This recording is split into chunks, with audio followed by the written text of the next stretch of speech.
Hi guys, how is it going today? So I am covering the questions and answers of the dieting questions that came in from different members and different people that asked me questions this week. Okay, so if you have any follow-up questions, or if you think of something that I haven't covered, or if you want me to go into more detail on any of these questions and answers that I give today, then please comment below or send me a message separately, and I will make a follow-up video to clarify anything that needs clarifying. Okay, so I'm just going to work down my list and see how much I've got time for, and I might make a second part if I need to. Okay, so the first question that got sent in to me is, why are diets associated with this kind of yo-yo up and down weight loss and weight gain?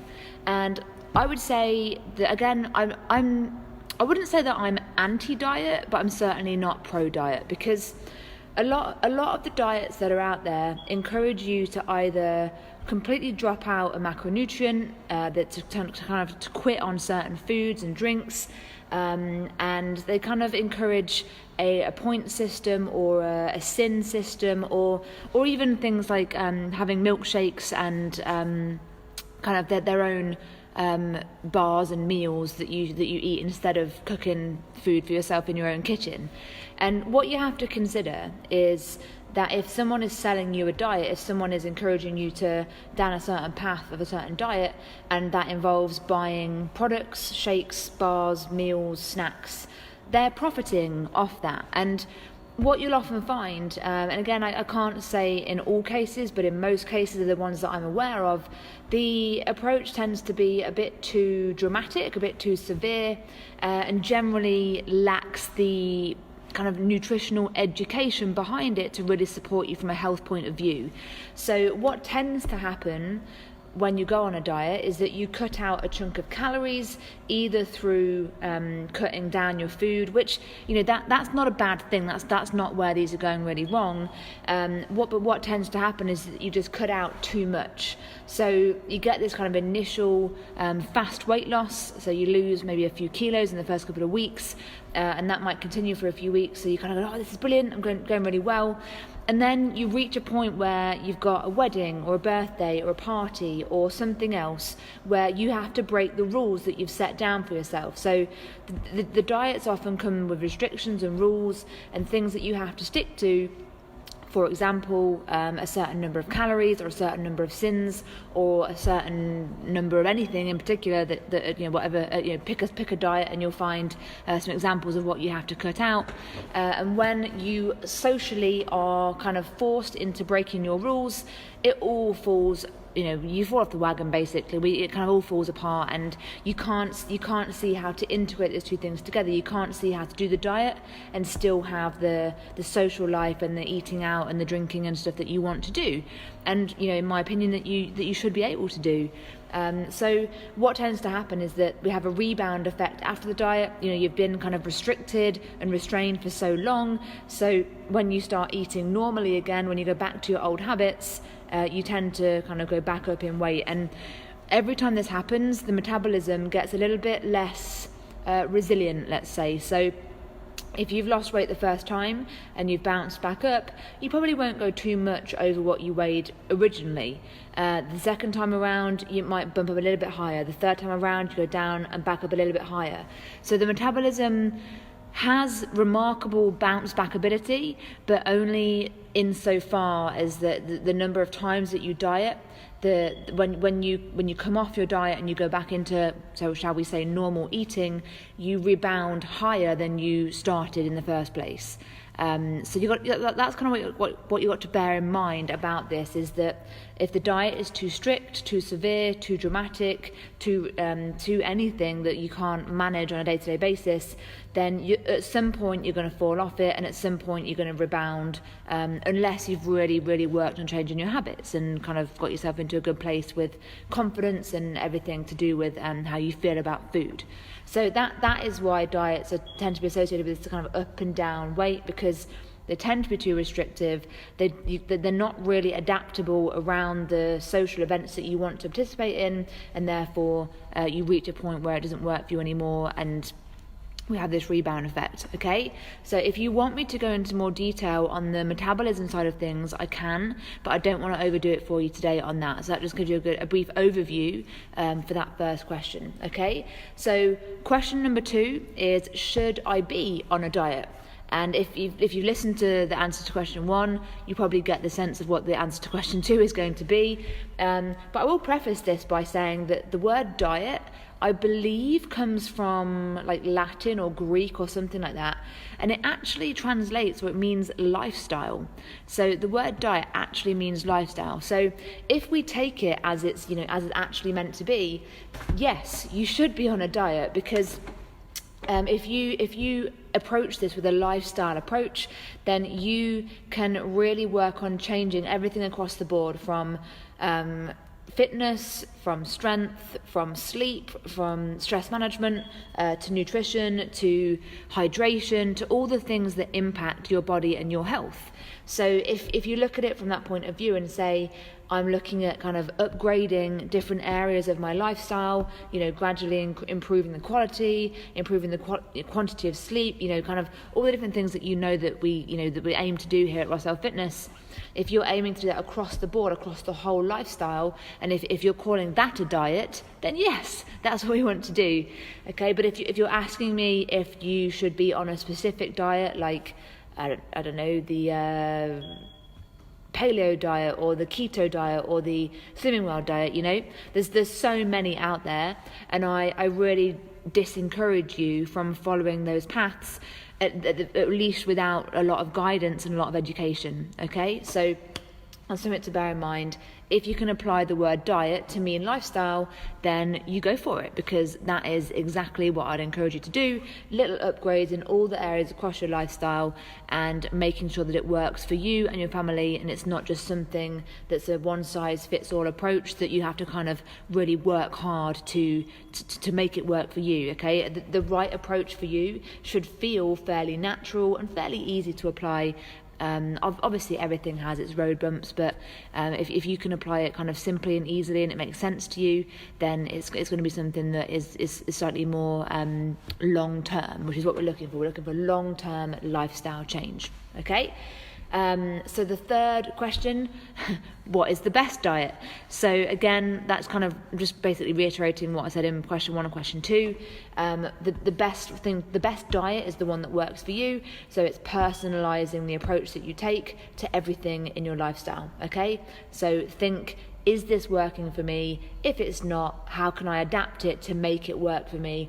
Just because science says, or just because someone told you some things should be a certain way, doesn't mean that it has to be that way for you. Okay, what a good trainer will do, what a good coach will do, is take the principles of science and mix them with the kind of possibilities in your lifestyle, and make the two blend together to create a bespoke approach that really kind of makes sense to you and is easy to apply and gets the results that you want to see in your health, your well-being, and your fitness and your strength and your weight loss.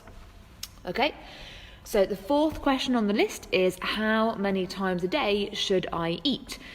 That is a very, very personal one, but what I would encourage you to do is to make sure that you're having enough gaps in between the times that you do eat. So depending on the day in question, my days are very different. I sometimes work in the morning, sometimes work into the evening, so I have to change how many times I eat and how much I eat at each sitting based on what my day is presenting to me. So if you can look at it like that, and kind of, if your days are uniform, every day is the same, and you can kind of stick to that, then that does make it a lot easier. But if, like me, you're a bit all over the place sometimes, then you've got to kind of look at the day in question and break it down from there. So like for example, today I work late on a Thursday, but I still get up early on a Thursday as well. So I still have my breakfast at the same time that I would on a day where I go to bed early, if that makes sense. So on a Thursday and a Tuesday when I work late, I might eat 4 times in the day, have 4 small meals instead of 3 bigger meals that I might have on a day where I had a more kind of standard uniform day, like a Monday, Wednesday and Friday. So what I tend to do is have my breakfast when I wake up, when I feel hungry, and then I will try to apply at least a 4-hour or even a 5-hour gap until I have my next feed, whether that's lunch or snack or whatever it needs to be. I try and have a fasting period in between my breakfast and my next feed to make sure my body can rest, digest, and then kind of the appetite starts to kick in after 3 or 4 hours. What we really don't want to observe is eating every hour, every 2 hours. Every kind of 3 hours is the kind of the minimum amount of time I'd like to see you doing between breakfast and your next calorie intake, and that includes things like milky teas, milky coffees, drinks with calories in them, okay? So if you're having your breakfast at 7 a.m., for example, my next feed kind of target for myself would be kind of 11:30 to 12:30 to give me that window of time that really seems to suit my appetite. So the way to approach it is look at the day that you have in question, look at the time that you have to eat. So sometimes that is dictated to you by your work. So you might eat your breakfast at your desk at work in the morning, and then you might not get a break until midday, and that means that that's kind of naturally having those 5 hours in between. But if you're really getting hungry in between there, you might want to look at bumping up the kind of quantity or quality of your breakfast so that you can make it through that fasting period. But everybody is individual, and like I said in the previous question, what is the best way to do it? It's personalizing it. So it's listening to your appetite, listening to your energy, listening to your schedule. What are you able to do? And it's mapping that out, making a plan in advance so that you know that, okay, on a Thursday I'm going to have breakfast at normal time, and then I'm going to have lunch a bit early because I've got to walk the dog, and then I'm going to have dinner at 4 o'clock because that's the only break I get on a Thursday evening, and then I'm going to have something about 9 or 9:30 when I get home. So I map my day out like that, and then I do that on a daily basis based on what time and what kind of situation I have available to me. So I'd encourage you to do that, but really try and apply those breaks in between your feeds, just to give your body that time to kind of relax. And there's no right or wrong in terms of how many times you should eat, but if you can use those breaks in time to really kind of space out your eating, that will help you determine how many times a day is right to eat for you. Okay. The fifth question on my list is, should I count calories? This is something that I think is a personal choice. I think it can be incredibly helpful sometimes to have those numbers, the calories, the macro numbers, so that you can kind of break it down and see the spread of nutrients and really kind of get into the science of it. However, if you are time poor, if you don't like using your phone that much, if you just don't want to know, then no, don't worry about it. It's completely a choice.